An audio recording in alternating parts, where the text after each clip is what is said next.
سر یہ ارشاد فرمائیے کہ زکریا علیہ السلام کی دعا ہے رب لا تذرنی فردا وانت خیر الوارثین، تو حضرت نے یہ دعا کب فرمائی اور کیا یہ اولاد کے لیے مجرب ہے سر؟ جی بالکل، حضرت زکریا علیہ السلام کو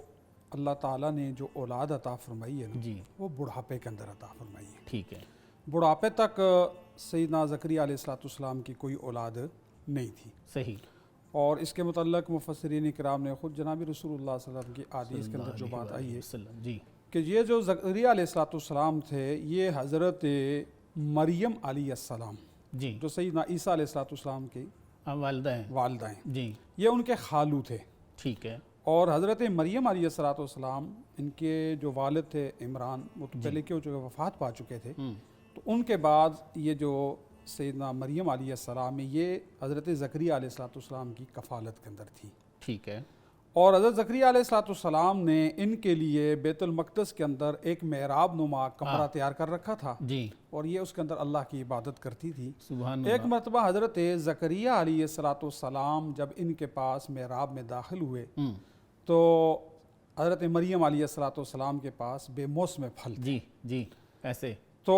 حضرت زکریا علیہ السلام نے سوال کیا حضرت مریم علیہ السلام سے کہ یہ کہاں سے تمہارے پاس جی ہے؟ جی جی تو انہوں نے جواب دیا کہ یہ میرے اللہ کی طرف سے مجھے۔ بالکل ایسے، تو اسی وقت ان کے دل کے اندر ایک خواہش پیدا ہوئی کہ جو اللہ حضرت مریم کو بے موسم پھل دے سکتا سبحان ہے اللہ، واہ واہ، وہ مجھے بے موسم مطلب بغیر مطلب وقت کے گزرنے کے بغیر مطلب اللہ تعالیٰ مجھے اولاد نہیں دے سکتا، سبحان اللہ، یا ایسی عمر میں جس میں عام طور پر اولاد نہیں ہوتی، تو کیا وہ اللہ مجھے اولاد دینے پر قادر نہیں ہے؟ واہ، اسی وقت زکریا علیہ السلام نے اللہ کی بارگاہ میں جو وہ ہاتھ اٹھائے۔ سر یہ خواص کی جو صحبت ہے اس طرف بھی اس میں تھوڑا سا اشارہ ملتا ہے جی جی کہ کسی خاص کی صحبت میں بسا اوقات ایسی چیزیں بندے کو مل جاتی ہیں، ایسے مسائل حل ہو جاتے ہیں جی جی جن کا وہ ادروائز سوچ بھی نہیں سکتا۔ نہیں سوچ سکتا، بالکل ایسے، سر، بالکل ایسے۔ جی دیکھیں خواص کی جو صحبت ہے نا، جی اللہ والوں کی جو صحبت ہے، سر، تو بسا اوقات تو اللہ تعالیٰ ان کے ذریعے سے کوئی ایسی بات جو ہے وہ مطلب امت تک یا دیگر لوگوں تک پہنچاتا ہے، کوئی ایسی بات دکھلاتا ہے، ٹھیک ہے نا، کہ جو دوسروں کے لیے جو ہے وہ ایک مشعل راہ یہ بن بذات جاتی ہے۔ خود کتنی بڑی مثال ہے کہ حضرت کے دل میں خیال آ گیا، جی جی، دل میں خیال آیا اور کہا کہ میں بھی اللہ دعا جو کر کے ان کو بغیر موسم کے پھل دے سکتے تو مجھے بھی تو اولاد دے سکتے ہیں نا۔ بالکل، چنانچہ زکریا علیہ السلام نے اللہ سے دعا کی اور اللہ نے اس دعا کو قبول کیا، اور صرف دعا کو قبول ہی نہیں کیا، اللہ نے وعدہ فرمایا کہ آپ کو بیٹا بھی دوں گا اور بیٹا ہوگا بھی نبی، سبحان اللہ، اور نام بھی اللہ نے خود رکھا۔ واہ واہ واہ واہ، کیا شان، یہ اور اسی لیے جو ہے نا مجرب یہ ہے کہ جو بے اولاد ہو نا، جس کو اولاد، دیکھیں اولاد ایک ایسی چیز ہے نا، جی اس سے ایک اور واقعہ بھی ہمیں ایک اور چیز بھی سمجھ میں آتی ہے جی جی، کہ اولاد، جیسے خود حدیث کے اندر آتا ہے، آپ صلی اللہ علیہ وسلم نے فرمایا کہ اللہ کی نعمتوں میں سے سب سے میٹھی نعمت اولاد کی نعمت، سبحان اللہ، ٹھیک ہے نا۔ سر، اور ایک روایت میں آپ صلی اللہ علیہ وسلم فرمایا کہ ریح الولد ریح الجنہ، واہ، اولاد کی جو خوشبو ہے نا یہ جنت کی خوشبو ہے، سبحان ٹھیک ہے اللہ، نا۔ واہ واہ، اور دیکھیں سیدنا ابراہیم علیہ السلام کو لے لیں، سیدنا زکریا علیہ السلام کو لے لیں، ٹھیک ہے نا، ان کی دعاؤں کو اگر آپ دیکھیں قرآن کے اندر جو اللہ نے ان کے واقعات بیان فرمائے ہیں، اور پھر انہوں نے جو اپنی اولاد کے لیے دعائیں فرمائی ہیں، جی چاہے وہ اولاد سے پہلے کی ہوں یا سیدنا ابراہیم علیہ السلام کی وہ دعائیں کہ جو ان کی اولاد کے بعد انہوں نے فرمائی ہیں، ان کے ربنا انی اسکنت من ذریتی بواد غیر ذی زرع، جی، ٹھیک ہے نا، اور اسی طرح جتنی انہوں نے دعائیں کی ہیں،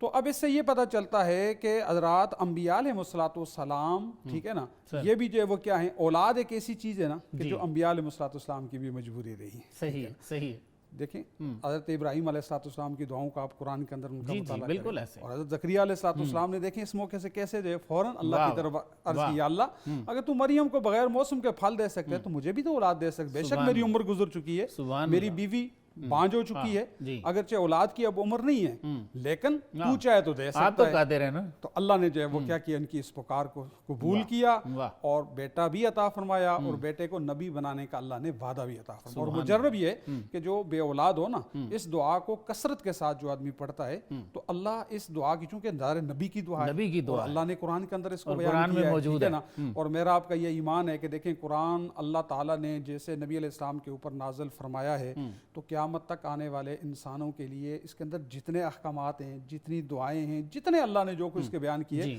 قرآن کی تاثیر آج تک اسی طرح ہے جس طرح پہلے دن اللہ نے اس کو نازل کیا، ٹھیک ہے نا، چاہے وہ مطلب ہدایت اور رہنمائی کے اعتبار سے ہو، چاہے وہ کسی بھی اعتبار سے ہو، بالکل ایسے، تو اس دعا کو جو آدمی کثرت کے ساتھ جو بے اولاد جوڑا جو ہے وہ کثرت کے ساتھ پڑھے گا نا تو اللہ اس کو جو ہے وہ اولاد عطا فرمائے گا. یہ مجرب ہے, ٹھیک ہے نا, تجربہ شدہ ہے کہ جو اس کو آدمی جو ہے وہ کثرت کے ساتھ پڑھتا رہے تو اللہ تعالیٰ اس کو کیا کرے گا, اولاد جو ہے وہ ضرور عطا فرمائے گا. تو بہرحال اس یہ جو زکریا علیہ السلام کی جو دعا ہے, ٹھیک ہے نا, تو اس میں ہمارے لیے ایک تو یہ دوسری بات ایک اور وہ یہ کہ دیکھیں اولاد کے لیے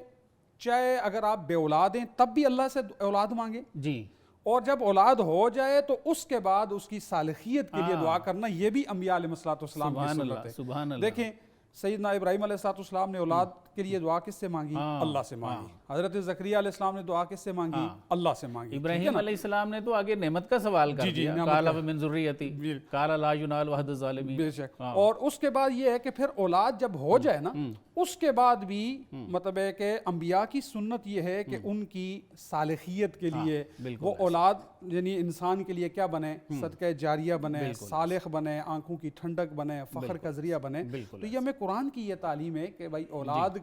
چاہے نہ ہو تب بھی اللہ سے مانگو,